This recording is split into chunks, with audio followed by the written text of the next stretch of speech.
அல்ஹம்துலில்லாஹ் வஸ்ஸலாத்து வஸ்ஸலாமு அலா ரசூலில்லாஹ் அம்மா பஅத். அஊது பில்லாஹி மினஷ் ஷைத்தானிர் ரஜீம். பிஸ்மில்லாஹிர் ரஹ்மானிர் ரஹீம். லை யனாலல்லாஹ லுஹூமுஹா வலா திமாஉஹா வலாக்கின் யனாலுஹுத் தக்வா மின்கும். அன்பானவர்களே, அல்லாஹ் ரப்புல் ஆலமீன் நமக்கு பல கடமைகளை ஆக்கி தந்திருக்கின்றான். அந்த கடமைகள் எதற்காக என்று சொன்னால், நம்முடைய இறையச்சத்தை வெளிப்படுத்துவதற்காக. நான் உண்மையிலேயே அல்லாஹ்விற்கு அஞ்சி பயபக்தியோடு நடக்கின்றேன் என்பதை வெளிப்படுத்துவதற்கான ஒரு அழகான வாய்ப்புகளாகத்தான் அல்லாஹு தாலா நமக்கு வணக்கங்களை ஆக்கி தந்திருக்கின்றார்.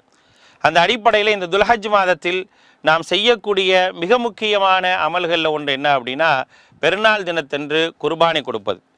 குர்பானி கொடுப்பது என்பது யார் வசதி பெற்றிருக்கின்றார்களோ அவர்கள் கண்டிப்பாக பெருநாளுடைய தொழுகைக்கு பிறகு குர்பானி கொடுக்க வேண்டும், அறுத்து பலியிட வேண்டும் அப்படிங்கிற ஒரு செய்தியை மார்க்கம் நமக்கு சொல்லி இருக்கின்றது.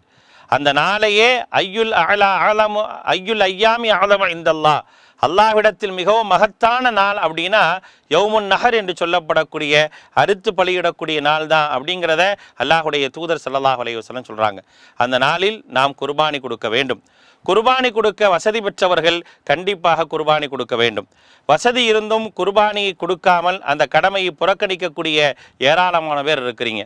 ஆடு கொடுக்க முடியல அப்படின்னா ஒரு மாடையாவது ஒரு 7 பேர் சேர்ந்து குர்பானி கொடுக்கக்கூடிய ஒரு வாய்ப்பை ஏற்படுத்தி கொள்ள வேண்டும் என்று மார்க்கம் வலியுறுத்தி இருக்கின்றது.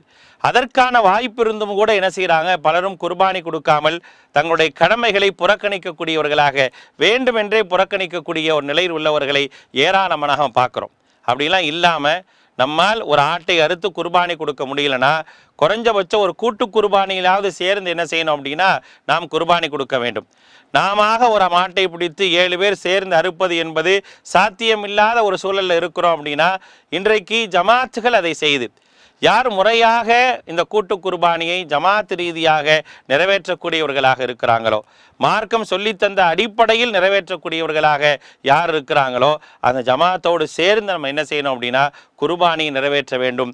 என்னுடைய இறையச்சத்தை வெளிப்படுத்துவதற்கான ஒரு வாய்ப்பாக அல்லாஹ் ரப்புல் ஆலமீன் சொல்லி காட்டுகின்றான். நீங்கள் அறுத்து பலியிடக்கூடிய உங்களுடைய குர்பானியினுடைய இரத்தமோ மாமிசமோ அல்லாஹ்வை அடைவதில்லை, மாறாக உங்களுடைய தக்குவா தான் அடையுதுங்கிறார்.